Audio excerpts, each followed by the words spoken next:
میں غصے میں اپنے ہاسٹل میں بیٹھا ہوا تھا۔ بے وجہ پاپا مجھے واپس بلا رہے تھے۔ یہ بات مجھے بالکل بھی برداشت نہیں ہو رہی تھی۔ بڑے چاچا اپنی پسند کی لڑکی کو لے کر بھاگ گئے اور چھوٹے چاچا نے شادی رچا لی، اور اب وہ کاروباری مسئلے کی وجہ سے بیرون ملک چلے گئے۔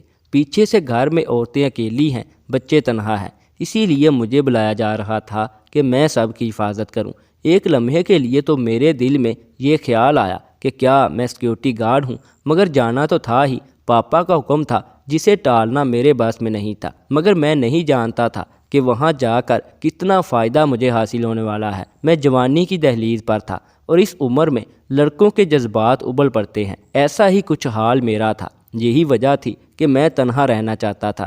لوگوں کی موجودگی مجھے صرف اور صرف پریشان ہی کرتی تھی۔ اپنے ہاسٹل کے فرینڈز وغیرہ سے ملاقات کر کے میں باہر آ گیا تھا۔ پاپا نے پہلے ہی گاڑی مجھے ہاسٹل سے پک کرنے کے لیے بھیج دی تھی۔ میں اندر بیٹھا تو ڈرائیور نے مجھے سلام کیا تھا، جبکہ میں اسے نظر انداز کیے اپنے موبائل میں مگن ہو چکا تھا۔ میں چھوٹے چاچو کی شادی میں نہیں جا پایا تھا، وجہ میرے ہونے والے ایگزام تھے۔ میں نے بہت ان کی شادی کو مس کیا تھا، لیکن میں کیا کرتا، مجبور تھا۔ میں نے بابا سے کہا بھی تھا کہ شادی کی تاریخ کچھ دن آگے بڑھا دی جائے، لیکن پاپا نے منع کر دیا کہ تمہارے چاچا کو بیرون ملک جانا ہے، اس وجہ سے شادی جتنی جلدی ممکن ہو سکے اتنا ہی بہتر ہے۔ میں نے بھی دوبارہ ان سے کوئی بات نہیں کی تھی، کیونکہ جب انہیں میری پرواہ نہیں تھی تو میں کیوں کسی چیز کی ضد کروں۔ ایک لمبی مسافت کے بعد گاڑی ایک جھٹکے سے گھر کے سامنے رکی تھی۔ میں گھر میں داخل ہوا تو دروازے پر ہی مجھے میری ماں نظر آ گئی تھی۔ میرے چہرے پر ایک خوبصورت مسکراہٹ بکھر گئی تھی۔ میں فوراً ہی ان کے پاس گیا تھا، ان کے سینے سے لگ گیا تھا۔ پورے 3 مہینے بعد میں اپنی ماں سے ملاقات کر رہا تھا، اور یہ کوئی چھوٹا وقفہ نہیں تھا۔ ان سے ملاقات کر لینے کے بعد میرے دل کو سکون مل گیا تھا۔ ان کے ساتھ ہی میں اندر آیا تو سامنے کھڑی ایک خوبصورت لڑکی کو دیکھ کر میرے قدم وہیں جم گئے تھے۔ وہ لڑکی نہیں، کوئی حور معلوم ہو رہی تھی۔ ایسا لگتا تھا جیسے آسمان سے اتاری کوئی پری ہو۔ خوبصورت سفید چہرہ، بڑی بڑی نشیلی آنکھیں، پنکھڑیوں کی مانند گلابی ہونٹ۔ میں نے ایک لمحے میں ہی ان کا پورا جائزہ لے لیا تھا، جبکہ ممی یکدم اس لڑکی کی طرف اشارہ کرتے ہوئے بولی تھی، شاہ نواز، یہ تمہاری چچی ہیں رمشا، سلام کرو انہیں۔ میں نے حیرت سے ممی کی جانب دیکھا تھا۔ میرے دل میں کچھ چھن کر کے ٹوٹا تھا۔ جو لڑکی مجھے پسند آئی وہ میری چاچی نکل آئی تھی، مگر یہ اتفاق بڑا خوبصورت تھا۔ یہاں آنے کا کچھ تو فائدہ حاصل ہونے ہی والا تھا۔ میں تو فوراً ہی آگے بڑھ گیا تھا۔ میں نے آگے بڑھتے ہی ان کا ہاتھ تھام لیا تھا اور ہاتھ ملاتے ہوئے بولا تھا، السلام علیکم چاچی، میں آپ کا بھتیجا ہوں، چھوٹے چاچو کا سب سے پیارا بھتیجا۔ میں ان کا ہاتھ اپنے ہاتھ میں جکڑ کر بولا تھا، جبکہ انہوں نے گھبراہٹ بڑی مسکراہٹ میری طرف اچھالی تھی اور اپنا ہاتھ میرے ہاتھ سے نکالتے ہوئے مسکرا کر اندر چلی گئی تھی، جب اچانک ہی میری ممی نے پیچھے سے میرے سر پر ہلکی سی چپٹ لگائی تھی اور گور کر بولی تھی، بدتمیز، اس طرح سے ہاتھ نہیں ملاتے، ابھی وہ تمہیں جانتی تھوڑی ہے کہ تم نے فوراً ہی ان کا ہاتھ پکڑ لیا۔ میں نے ممی کو ہنس کر ٹال دیا تھا، مگر میری گہری نگاہیں ان پر ہی مرکوز ہو گئی تھی۔ وہ واقعی بے حد حسین تھی، اور ان کی خوبصورتی کو دیکھ کر نہ جانے کیوں مجھے کچھ ہو رہا تھا۔ مجھے یکدم خواہش ہوئی تھی کہ کاش یہ چاچو کی نہیں بلکہ میری ہوتی، مگر میں نے فوراً ہی اپنا سر جھٹک دیا تھا۔ میں نے اپنے تمام دوستوں کو آگاہ کر دیا تھا کہ میں گھر پہنچ چکا ہوں۔ اس کے بعد تو جیسے دوستوں کی لائن ہی لگ چکی تھی۔ کبھی کوئی مجھ سے ملاقات کرنے کے لیے آ رہا تھا تو کبھی کوئی، کیونکہ پورے 3 مہینے بعد آیا تھا اور یہ وقفہ کافی ہوتا ہے۔ آج معمول کا ہی دن تھا۔ میں صبح بیدار ہوا تو ممی ہی کمرے میں موجود تھی، جو میرے کمرے کی صفائی بھی کر رہی تھی اور ساتھ ساتھ مجھے اٹھنے کی تاکید بھی کر رہی تھی۔ میں اٹھ گیا تو وہ میری طرف دیکھتے ہوئے بولی، ارے تم اپنی چاچی کو ذرا بازار تک لے جاؤ گے، وہ بیچاری بہت پریشان ہو رہی ہے، اسے اپنا کچھ سامان خریدنا ہے۔ میرے چہرے پر ایک معنی خیز مسکراہٹ آ گئی تھی اور میں ہنستے ہوئے بولا تھا، ایسا کون سا سامان ہے جو وہ خریدنا چاہتی ہیں؟ سب خیریت تو ہے؟ ممی میری بات کا مطلب سمجھتے ہوئے فوراً میرے پاس آئی تھی اور میرے کندھے پر تھپڑ رسید کرتے ہوئے بولی تھی، بہت شیطان ہو گئے ہو تم، حد میں رہو، اتنی بدتمیزی والی بات کرتے ہوئے شرم نہیں آتی؟ میں بالکل برداشت نہیں کروں گی۔ وہ یکدم غصہ ہو گئی تو میں نے فوراً ان کے گلے میں ہاتھ ڈال دیا تھا اور انہیں اپنے ساتھ لگاتے ہوئے بولا تھا، ارے میرا مطلب ہے کہ یقیناً انہیں کوئی گروسری کا سامان خریدنا ہوگا، اس کے علاوہ وہ کیا ہی خرید سکتی ہیں۔ میں یہ کہتے ہوئے واش روم چلا گیا تھا، مگر ممی کوئی چھوٹی بچی نہیں تھی، وہ میری بات کا مطلب بخوبی سمجھ چکی تھی۔ میں نہا دھو کر باہر آیا تو میرے لیے ناشتہ تیار ہو چکا تھا۔ چچی ہی میرے آگے ناشتہ رکھتے ہوئے بولی تھی، شاہ نواز آپ لے جائیں گے نا مجھے باہر؟ میں نے فوراً ہی زور و شور سے سر کو جنبش دی تھی اور ان کا ہاتھ پکڑتے ہوئے بولا تھا، آپ کا ہر کام سر آنکھوں پر، جو آپ کہیں گی وہی کروں گا۔ جبکہ انہوں نے ایک نگاہ مجھ پر ڈالی تھی اور پھر کمرے سے چلی گئی تھی۔ نہ جانے کیوں مجھے ان کی آنکھوں میں ایک مدد کی اپیل نظر آئی تھی۔ ایسا لگتا تھا جیسے وہ کچھ کہنا چاہتی ہیں، کچھ بتانا چاہتی ہیں، مگر بتانے سے گھبرا رہی ہیں۔ میں چپ ہی رہا تھا۔ میں نے ناشتہ وغیرہ کر لیا تھا اور پھر اپنا موبائل استعمال کرنے لگا تو وہ اپنا پرس اور چادر لے کر باہر آ گئی تھی۔ مجھے دیکھتے ہوئے بولی، اگر تم فری ہو تو ہم دونوں مارکیٹ تک چلیں۔ میں نے سر کو اسبات میں ہلایا تھا اور ممی کو آواز دے کر انہیں لیے باہر کی طرف بڑھ گیا تھا۔ کہنے کو ہمارے گھر میں ایک گاڑی بھی موجود تھی اور ڈرائیور بھی تھا، مگر میں نے جان بوجھ کر چچی کو بائک پر لے جانے کی خواہش ظاہر کی تھی۔ وہ فوراً بولی، نہیں نہیں، ہم بائک پر نہیں گاڑی پر چلیں گے، مجھے اس پر بیٹھنا نہیں آتا۔ میں فوراً بولا تھا، ارے بائک پر آسانی ہو جائے گی، ٹریفک اتنا ہوتا ہے کہ گاڑی میں تو انسان باہر نکل ہی نہیں سکتا۔ بائک میں یہ سہولت ہوتی ہے کہ آپ آگے پیچھے کر کے گاڑی نکال ہی لیتے ہو۔ میری بات سن کر وہ تھوڑی دیر خاموشی سے بائک کو گھورتی رہی تھی اور پھر ہاں بول کر میرے ساتھ بائک کی طرف بڑھ گئی تھی۔ میری تو بانچیں ہی کھل اٹھی تھی۔ میں جس مقصد سے بائک پر ان کو لے جانا چاہتا تھا، میرا مقصد پورا ہوتا ہوا مجھے نظر آ رہا تھا۔ میں فوراً ہی بائک نکال چکا تھا، جبکہ وہ میرے پیچھے بیٹھتے ہوئے بولی تھی، پلیز آرام سے چلانا، مجھے بائک پر بیٹھنے سے بہت ڈر لگتا ہے۔ ایک دفعہ میرے بھیا نے مجھے گرا دیا تھا۔ میں ان کی بات پر ہنستے ہوئے بولا تھا، خود گر جاؤں گا لیکن آپ کو نہیں گراؤں گا، آپ مجھے کس کر پکڑ لیں۔ انہوں نے میرے کندھے کو جکڑ لیا تھا، جبکہ میں نے فوراً ہی ان کے ہاتھ پر اپنا ہاتھ رکھا تھا اور ان کا ہاتھ اپنے پیٹ پر لپیٹتے ہوئے بولا تھا، یہاں سے پکڑیں تاکہ آپ کو آسانی ہو سکے۔ وہ یک دم جھجک گئی تھی اور نفی میں سر ہلاتے ہوئے بولی تھی، نہیں نہیں، کندھے سے ہی ٹھیک ہے۔ یہ کہتے ہی انہوں نے اپنا ہاتھ میرے کندھے پر ہی رکھ دیا تھا۔ میں نے بھی کچھ نہیں کہا تھا اور گاڑی سٹارٹ کر چکا تھا۔ ایک مختصر مسافت کے بعد میں قریبی مارکیٹ میں ہی ان کو لے آیا تھا۔ وہ جلدی سے گاڑی سے اتری تھی اور مجھے دیکھتے ہوئے بولی تھی، تم یہیں ٹھہرو، میں اپنا سامان لے کر آتی ہوں۔ میں نے سر کو ہلکی جنبش دی تھی اور وہیں بیٹھ کر اپنا موبائل استعمال کرنے لگا تھا۔ تھوڑی ہی دیر گزری تھی جب اچانک کسی نے میرے کندھے پر ہاتھ رکھا تو میں نے پلٹ کر دیکھا تھا، سامنے ہی میرا ایک اسکول فرینڈ کھڑا ہوا تھا۔ میں تو فوراً ہی کھل اٹھا تھا۔ اس سے گلے ملتے ہوئے میں ادھر ادھر کی باتیں کرنے لگا تھا، جبکہ وہ مجھے بتانے لگا تھا کہ ہمارے ساتھ کے سب لوگ کہاں کہاں پہنچ چکے ہیں۔ اس کے ساتھ باتیں کرتے ہوئے مجھے آدھا گھنٹہ ہی گزرا تھا جب سامنے سے مجھے چچی گھبرا کر بھاگتی ہوئی نظر آئی تھی۔ وہ میرے قریب ہی آ گئی تھی۔ ان کے چہرے پر پسینے کے قطرے نمودار تھے، ہاتھ لرز رہے تھے۔ میں فوراً بولا تھا، چچی کیا ہوا، سب ٹھیک ہے؟ انہوں نے میرے کندھے پر ہاتھ مارا تھا اور مجھے جلدی سے یہاں سے نکلنے کا کہنے لگی تھی۔ میں نے حیران ہو کر ان کا چہرہ دیکھا۔ جب میرا دوست فوراً انہیں سلام کرنے لگا تو انہوں نے بس ایک نگاہ میرے دوست پر ڈالی تھی اور بائک پر بیٹھ گئی تھی۔ میں نے اسے اشارے سے خدا حافظ کہا تھا اور گاڑی روڈ پر ڈال دی تھی۔ نہ جانے کیوں مجھے کچھ خطرہ محسوس ہوا تھا۔ میں فوراً سوالیہ بولا، کیا ہوا چاچی، سب ٹھیک ہے؟ آپ ٹھیک ہونا، کچھ ہو گیا ہے کیا؟ جبکہ وہ اتنی زیادہ گھبرائی ہوئی تھی کہ میری کسی بات کو انہوں نے سنا ہی نہیں تھا۔ مختصر مسافت کے بعد ہم گھر پہنچ آئے تھے۔ میں ابھی ان سے کچھ کہتا یا سنتا، اس سے پہلے ہی وہ بھاگنے والے انداز میں گھر کے اندر چلی گئی تھی۔ مجھے یک دم گھبراہٹ ہوئی تھی کہ پتہ نہیں باہر ایسا کیا ہو گیا جو یہ اتنی زیادہ سہم چکی ہیں۔ میں نے سوچا کہ میں ممی کو جا کر بتاتا ہوں، لیکن پھر میں خاموش ہو گیا۔ وہ دونوں آپس میں دیورانی جٹھانی تھی۔ ہو سکتا تھا کہ اگر ممی ان کی یہ بات پکڑ لیتی تو ساری زندگی بیچاری کو تانا دیتی، اسی لیے میں نے چپ رہنے میں ہی عافیت جانی تھی۔ میں نے گاڑی کو واپس باہر نکال لیا تھا اور اپنے دوستوں کی طرف چلا گیا تھا۔ میری واپسی دوپہر کے وقت ہوئی تو کچن میں مجھے ممی اور چاچی کی آواز آئی تھی۔ میں بھی وہیں پر چلا گیا تھا اور دروازے کی پوچھ سے ٹیک لگا کر کھڑا ہو گیا تھا۔ میری آہٹ پر دونوں نے پلٹ کر دیکھا تو فوراً ہی ممی میرے پاس آ گئی تھی اور میرا کان مروڑتے ہوئے بولی تھی، سچ سچ بتا، کیا کیا تھا تم نے اپنی چچی کے ساتھ؟ اتنی زیادہ وہ ڈری ہوئی تھی کہ کمرے میں آتے ہی رونا شروع ہو گئی۔ مجھے بتاؤ سچ سچ، تم نے انہیں کچھ کہا ہے؟ جبکہ میری تو حیرانگی کے باعث آنکھیں بڑی ہو گئی تھی، یعنی بات اتنی زیادہ تھی کہ وہ رو پڑی تھی۔ میں چچی کو دیکھتے ہوئے بولا تھا، ارے میں نے کچھ نہیں کیا، وہ بس شاید کسی چیز سے ڈر گئی، اس کے علاوہ اور کچھ نہیں ہے۔ میری بات سن کر انہوں نے فوراً ہی سر ہاں میں ہلایا تھا اور ممی کو دیکھتے ہوئے بولی تھی، جی جی بھابی، وہ دراصل کتا سامنے آ گیا تھا، میں کتے کو دیکھ کر ڈر گئی تھی۔ یہ کہتے ہی انہوں نے مجھ پر ایک تشکر بھری نگاہ ڈالی تھی، جبکہ نہ جانے کیوں مجھے معاملہ کچھ اور لگ رہا تھا۔ ممی نے بھی میرا کان چھوڑ دیا تھا اور مجھ سے کھانے وغیرہ کا پوچھنے لگی تھی۔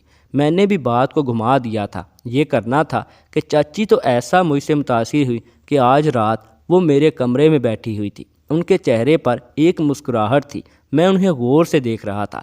وہ مجھے دیکھتے ہوئے بولی، میں تمہارا جتنا شکریہ ادا کروں اتنا ہی کام ہے شاہ نواز، تم نے آج مجھے بھابی کے سامنے بچا دیا۔ میں فوراً بولا تھا، ویسے چاچی بات کیا تھی؟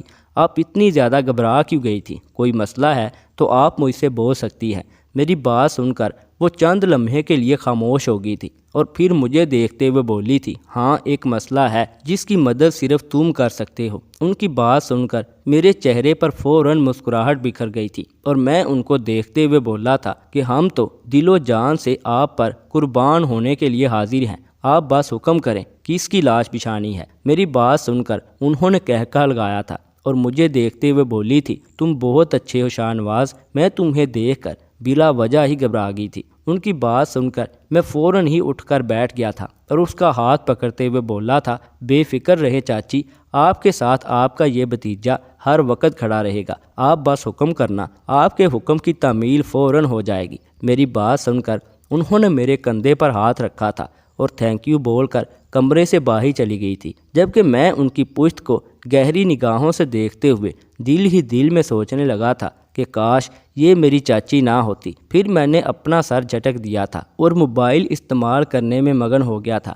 میں اور کوئی خیال اپنے دل میں نہیں لانا چاہتا تھا، مگر میں کیا کرتا، وہ تھی ہی اتنی خوبصورت کہ میری نظریں ان پر سے ہٹنے کا نام ہی نہیں لیتی تھی۔ ایک تو خوبصورت اور دوسرا کم عمر، وہ مجھ سے تقریباً 2 سے 4 سال ہی بڑی تھی، اس سے زیادہ ان کی عمر نہیں تھی۔ یہی وجہ تھی کہ میری ان کے ساتھ بہت جلد ہی دوستی ہو گئی تھی۔ مجھے گھر آئے اب پورے 1 ہفتے کا وقت بیت گیا تھا اور اس 1 ہفتے کے درمیان میری چاچی سے دوستی اتنی اچھی ہو چکی تھی کہ اب ہم دونوں ہر وقت ایک ہی جگہ نظر آتے تھے۔ کئی بار میری ممی مجھے ٹوک چکی تھی کہ زیادہ اس لڑکی میں انوالو ہونے کی تمہیں ضرورت نہیں ہے، تم ایک لڑکے ہو، بے شک تم اس کے بھتیجے ہو لیکن سگے نہیں، اسی لیے اپنی حد کو قائم رکھنا۔ ممی کی باتوں کا مطلب میں بخوبی سمجھ رہا تھا اور میں نے انہیں پریشان نہ ہونے کے لیے بھی بولا تھا، لیکن وہ پھر بھی مجھے گھوری کروا کر گئی تھی۔ آج میں صبح جلدی ہی بیدار ہو گیا تھا، رات کو جلدی سو گیا تھا، اس وجہ سے آنکھ بھی جلدی کھل چکی تھی۔ میں باہر آیا تو سامنے ہی چچی مجھے کسی سے فون پر بات کرتے ہوئے نظر آئی۔ مجھے لگا کہ چاچو سے بات کر رہی ہوگی، مگر جب میں قریب گیا اور ان سے پوچھا کہ کس سے بات کر رہی ہیں، چاچو سے، تو وہ یکدم گھبرا گئی تھی اور جلدی سے انہوں نے فون کٹ کر دیا تھا اور مجھے دیکھتے ہوئے بولی تھی، نہیں کسی سے نہیں، تم اتنی جلدی جاگ گئے؟ میں نے سر کو ہلکی جنبش دی تھی اور ان کو دیکھتے ہوئے بولا تھا، ویسے چاچی ایک بات کہوں؟ انہوں نے سر کو ہاں میں ہلایا تھا اور میں ان کو دیکھتے ہوئے مزید بولا، ویسے بہت افسوس کی بات ہے، آپ کی ابھی شادی ہوئی اور آپ کے ہسبینڈ بیرون ملک چلے گئے، آپ کو تو انہوں نے وقت ہی نہیں دیا۔ میری بات سن کر ان کے چہرے پر سے ایک سایہ سا گزرا تھا اور وہ سر نفی میں ہلاتے ہوئے بولی تھی، کیا کر سکتے ہیں، کام کے لیے تو جانا ہی پڑتا ہے، خیر تم مجھے یہ بتاؤ کہ ناشتہ کرو گے؟ میں نے سر کو ہاں میں ہلایا تو وہ ناشتہ بنانے کے لیے کچن میں چلی گئی تھی، مگر نہ جانے کیوں انہیں آج دیکھ کر مجھے کچھ گڑبڑ کا احساس ہو رہا تھا۔ ایسا لگتا تھا جیسے کچھ تو گڑبڑ ہے، کچھ تو ہے ایسا جو چچی سب سے چھپا رہی ہیں، مگر میں نے سوچ لیا تھا کہ میں انہیں چھپانے نہیں دوں گا، منظر عام پر ان کی حقیقت کو لا کر ہی رہوں گا۔ مجھے چچی کچھ ٹھیک نہیں لگ رہی تھی، مگر میں نے کچھ بھی نہیں کہا تھا۔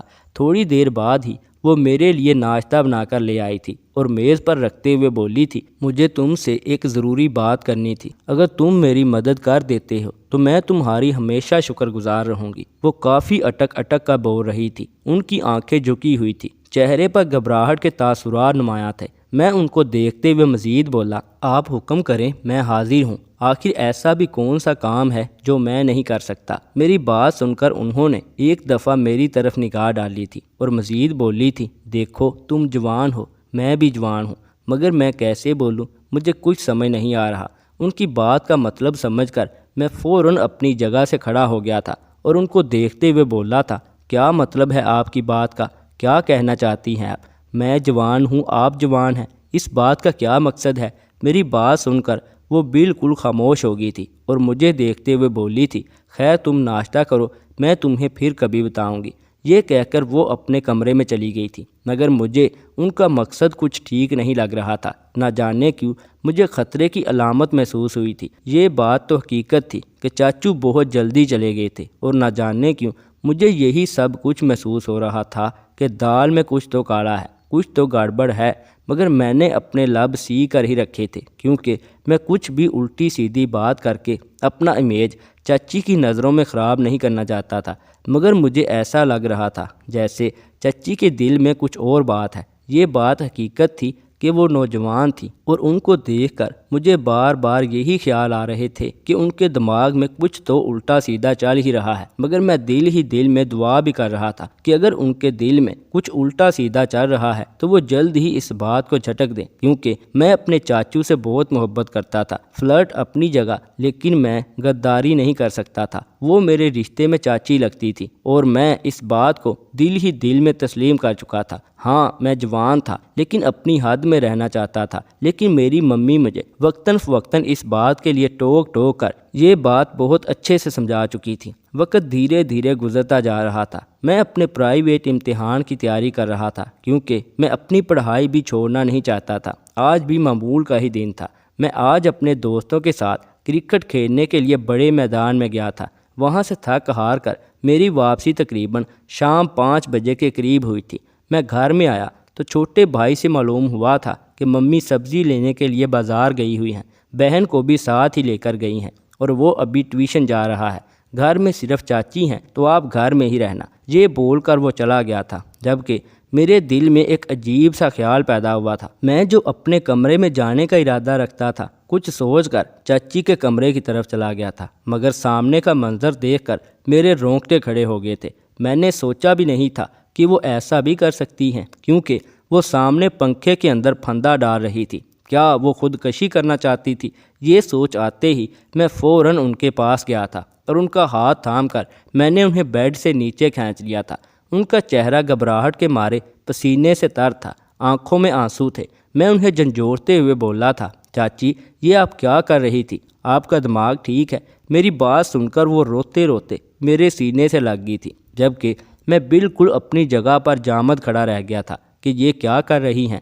وہ ہچکیوں سے رو رہی تھی۔ میں نے انہیں دھیرے سے خود سے علیحدہ کیا تھا اور انہیں بستر پر بٹھا کر ان کے قدموں میں بیٹھ گیا تھا، اور ان کا ہاتھ تھامتے ہوئے سوالیہ لہجے میں بولا تھا، کیا ہو گیا ہے آپ کو؟ کیوں رو رہی ہیں؟ سب خیریت ہے؟ بتائیں مجھے کیا بات ہے؟ اور پھر جو بات انہوں نے بتائی وہ سن کر میں دھنگ رہ گیا تھا۔ مجھے واقعی بالکل بھی امید نہیں تھی کہ ایسا بھی ہو سکتا ہے۔ چاچی کہنے لگی کہ تمہارے چاچو سے شادی سے پہلے میں ایک لڑکے سے محبت کرتی تھی۔ ہم دونوں ایک دوسرے سے اتنے زیادہ کلوز ہو چکے تھے کہ ایک دوسرے کو اپنی تصویر وغیرہ بھی سینڈ کر چکے تھے۔ اس طرح سے میں نے بھی اپنی کئی تصویریں انہیں بھیجی تھی، اور اس ناہنجار شخص نے میری تصویروں کو ایڈٹ کر کے نازیبا بنا لیا ہے، اور وہ کہتا ہے کہ اب وہ میرے شوہر کو بھیج دے گا اور انٹرنیٹ پر بھی ان تصویروں کو وائرل کر دے گا۔ میں بہت زیادہ پریشان ہوں، مجھے کچھ سمجھ نہیں آ رہا کہ میں کیا کروں۔ میں جب اسے یہ سب کرنے سے منع کرتی ہوں تو وہ کہتا ہے کہ مجھے پیسے دو۔ اس وجہ سے کئی دفعہ پیسے بھی دے چکی ہوں۔ تمہیں یاد ہوگا کہ جب تم ادھر آئے تھے میں تمہارے ساتھ ایک دفعہ مارکیٹ گئی تھی، اس دن بھی وہ مجھے ٹکرایا تھا، اور اس نے مجھے یہی دھمکیاں دی تھی کہ اگر تم نے مجھے پیسے نہیں دیا تو میں تمہیں برباد کر دوں گا۔ مجھے کچھ بھی سمجھ نہیں آ رہا شاہ نواز، میں کیا کروں؟ میں تم سے جب بھی مدد مانگ رہی تھی کہ تم جوان ہو، تم میری بات کو سمجھو گے، مگر تمہارے چاچو اس بات کو نہیں سمجھیں گے۔ وہ ایک کاروباری انسان ہے اور عمر بھی ان کی زیادہ ہے۔ میں چچی کی بات سن کر بالکل خاموش ہو گیا تھا۔ واقعی مجھے بے حد افسوس ہو رہا تھا کہ وہ بیچاری کتنی بڑی مشکل میں آ چکی تھی۔ میں نے ان کے کندھے پر ہاتھ رکھا تھا اور انہیں دلاسا دیتے ہوئے بولا تھا، آپ بے فکر رہیں، میں آپ کے لیے کچھ نہ کچھ ضرور کروں گا، اور اس بلیک میلر کو تو ہم لازمی پکڑیں گے، اور اس کی اس حرکت پر میں اس کو بالکل بھی معافی نہیں دوں گا۔ اور پھر میں نے اپنے اثر و رسوخ سے فوراً ہی اس آدمی کے خلاف کمپلین کروائی تھی۔ میں نے گھر میں کسی کو بھی یہ بات پتہ چلنے نہیں دی تھی۔ میرے پاپا نے مجھے میرے گھر کی عورتوں کو پروٹیکٹ کرنے کے لیے بلایا تھا، اور میں ان عورتوں کو اب پروٹیکٹ کرنا چاہتا تھا۔ اس آدمی کے خلاف جیسے ہی میں نے کمپلین کی تو پولیس آفیسر نے اسے محض 1 ہفتے کے اندر ہی گرفتار کر لیا تھا، اور پھر اس موبائل سے ساری وہ تصاویر بھی ڈیلیٹ کر دی تھی، اور پھر اس کے پاس جو ڈیٹا موجود تھا اس کی ڈیوائس بھی توڑ دی تھی۔ میں نے خدا کا شکر ادا کیا تھا کہ میں بر وقت گھر پہنچ آیا تھا،